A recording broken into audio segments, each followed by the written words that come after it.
নমস্কার। কবি অপূর্ব দত্তের লেখা কবিতা শিক্ষাগুরু। আমি যখন রোজ বিকেলে আঁকার খাতা নিয়ে আপন মনে ছবি আঁকি রং পেন্সিল দিয়ে, তখন আমার চোখের সামনে উঠোনের চারপাশে র‍্যাপের বইয়ে 22 পাতার সেই ছবিটা ভাসে।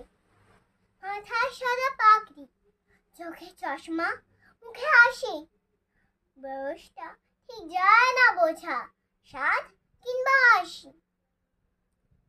আঁকার পরে বাবার কাছে তার কথা রোজ শুনি। লেখাপড়ায় তিনি ছিলেন জগৎ সেরা গুণী। যার নামেতে, যার কথাতে লুকিয়ে আছে জাদু। তিনি হলেন সর্বপল্লী রাধাকৃষ্ণের দাদু।